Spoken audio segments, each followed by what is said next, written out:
आज हमारे पेश नज़र इंतहाई अहम मौजू है कि हमने अपने तय खुद ही किसी चीज़ को मुबारक और किसी चीज़ को मनहूस समझ रखा है। हालांकि हमें देखना चाहिए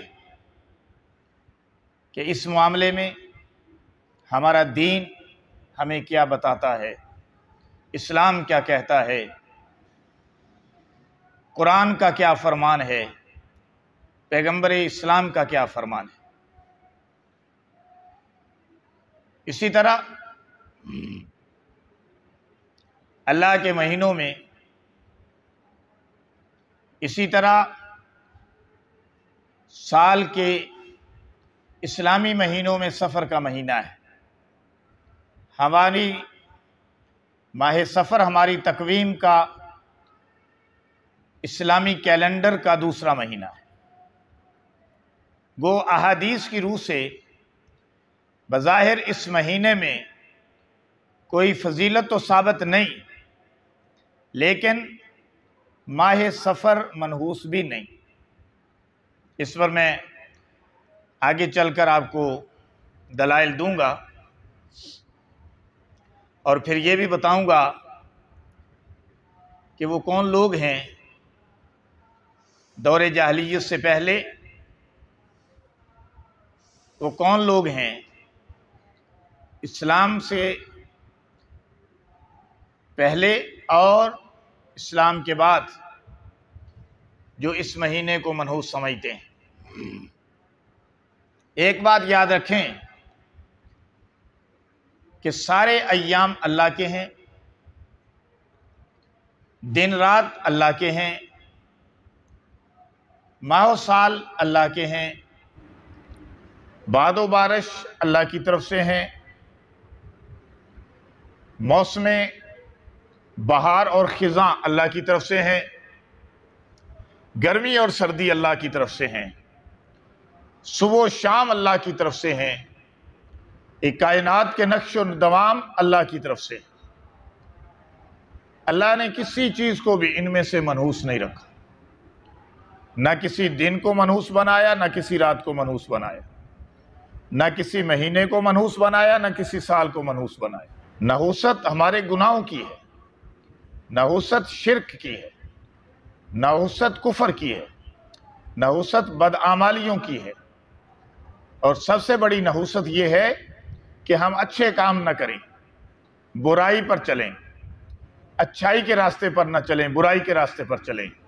सबसे बड़ी नहूसत नमाज न पढ़ना है, सबसे बड़ी नहूसत रोज़ा न रखना है, सबसे बड़ी नहूसत अल्लाह का हुक्म पूरा न करना है, अपनी मर्जी पर चलना है, दीन से हट जाना है। ये चीज़ें मनहूस हैं, ये नहूसत वाली हैं, और जो अल्लाह और उसके रसूल ने बताई नहीं, हम अपने पास से उसका तयन कर लें और अपने पास से ही तय कर लें कि फ़लाँ चीज़ मनहूस है और फ़लाँ चीज़ मुबारक है, तो ये हमारे लिए जायज़ नहीं।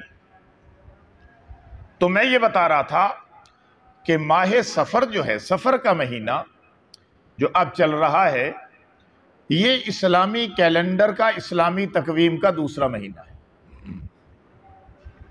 मुहर्रम, सफ़र, रबीउल अव्वल, रबीउल सानी, जमादुल ऊला, जमादुल सानिया, रजब, शाबान, रमज़ान, शव्वाल, ज़िकात, ज़िलहज, 12 महीने।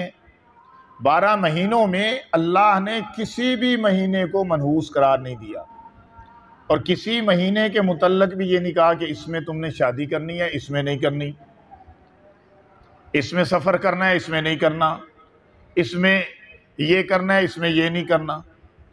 इबादात जो मुकर्रर हैं, कुछ रातों की इबादात मुकर्रर हैं, कुछ दिनों की इबादात मुकर्रर हैं, महीनों की इबादात मुकर्रर हैं, जैसे रमज़ान शरीफ का महीना, वो अल्लाह की तरफ से मुकर्रर हैं, वो तयशुदा हैं। किसी भी महीने को अल्लाह ने मनहूस करार नहीं दिया, किसी भी हफ्ते को अल्लाह ने मनहूस नहीं करार दिया, किसी भी दिन को अल्लाह ने मनहूस नहीं करार दिया। हाँ, हमारे आमाल की वजह से हम किसी चीज़ को मनहूस बना दें अपनी बदआमालियों की वजह से, तो अलग बात है। तो मैं ये अर्ज़ कर रहा था कि माह सफ़र इस्लामी कैलेंडर का दूसरा महीना है। गो अहादीस में इसकी कोई फजीलत बाकायदा नहीं आई, लेकिन इसको मनहूस भी कहीं नहीं कहा गया। अलबत्ता ज़हूर इस्लाम से पहले, इस्लाम के आने से पहले, पैगंबर इस्लाम के तशरीफ़ लाने से पहले ज़माना जाहिलियत में लोग इस माह में, इस महीने में जिस्मानी बीमारी, माली नुकसान या किसी तकलीफ़ को बदशगुनी ख्याल करते थे। ये इस्लाम से पहले की बात।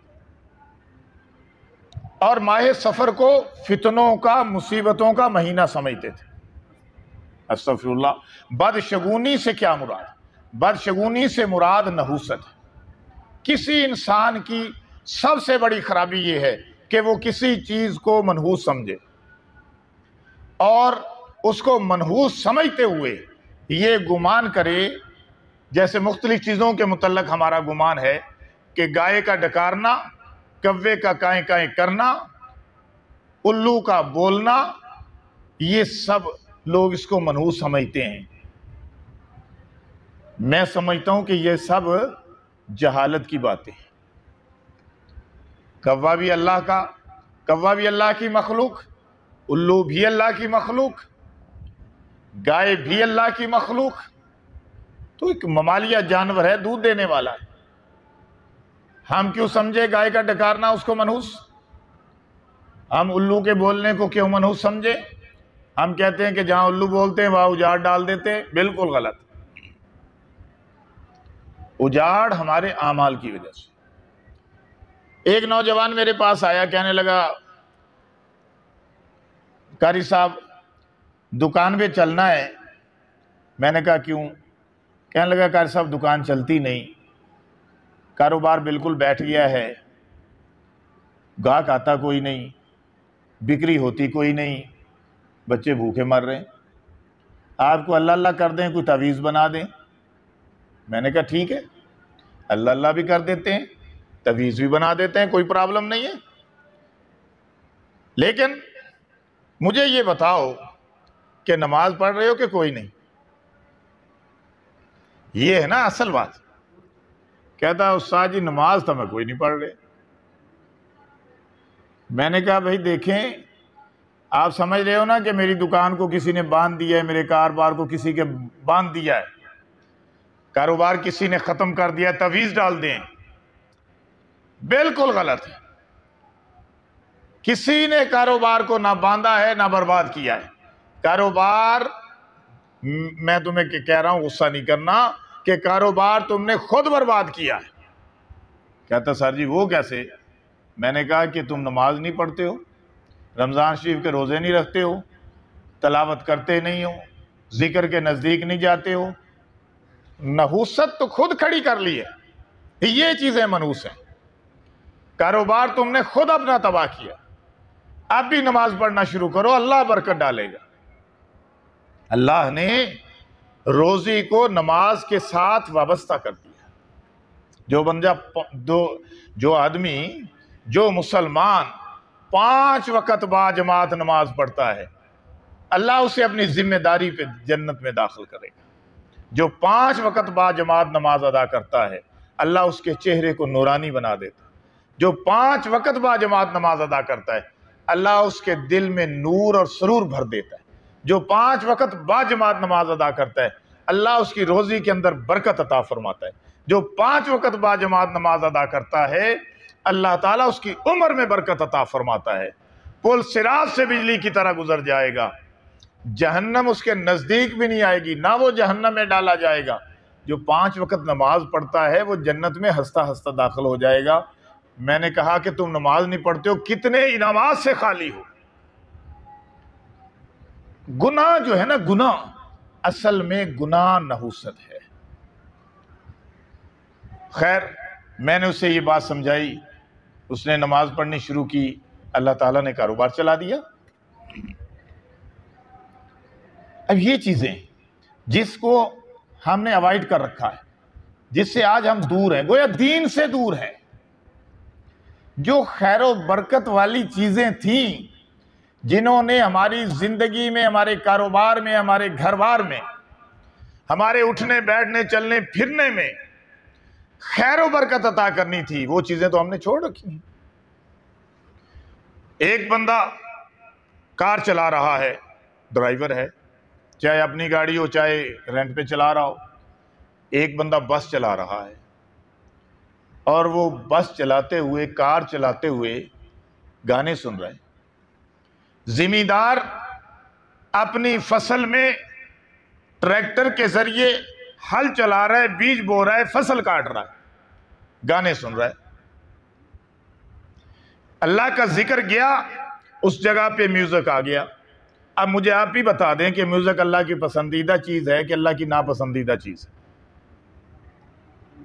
जमीन में हमने खुद नौसत बनाई, गाड़ी में हमने खुद नौसत पैदा कर दी, और मैं हैरान होता हूं कि जब हम गाड़ी चला रहे हैं, रोड पे हैं, मौत के मुंह में, कोई पता नहीं घर वापस आएंगे कि नहीं आएंगे। हमारे रसूल पाक ने तो हमें दुआ सिखाई है कि जब तुम रोड पे हो जाओ, गाड़ी में सवार हो जाओ, बस हो, जो है वो मोटरसाइकिल हो, कार हो, हवाई जहाज हो, किश्ती हो, दुआ मांगो, सुब्हानल्लज़ी सख्खर लना हाज़ा व मा कुन्ना लहू मुक़रिनीन व इन्ना इला रब्बिना लमुनक़लिबून। अल्लाह की ज़ात पाक है कि जिसने इस सवारी को हमारे काबू में दे दिया, वरना हम तो इसको काबू में करने वाले नहीं थे। हमारी क्या मजाल कि हम एक इंजन को काबू कर लें जिसकी स्पीड जो है वो इतनी ज्यादा है कि इंसान उसका मुकाबला नहीं कर सकता।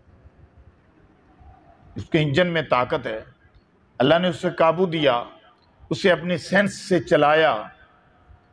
उस सेंस किसने दी? अब वो रोड पर है, गाड़ियां आ भी रही हैं, गाड़ियां जा भी रही हैं, किसी वक्त भी हादसा हो सकता है। अगर अल्लाह की मदद लेकर चलेंगे, अल्लाह को पुकार कर चलेंगे, अगर दुआ मांग कर चलेंगे, अल्लाह हादसा से बचाएगा, अल्लाह नुकसानात से बचाएगा, अल्लाह जमीनी आसमानी आफात से महफूज फरमाएगा। और जब अल्लाह की मदद साथ नहीं होगी, उसकी नाफरमानी होगी, तो नौसत तो हमारे साथ साथ चल रही है ना। फिर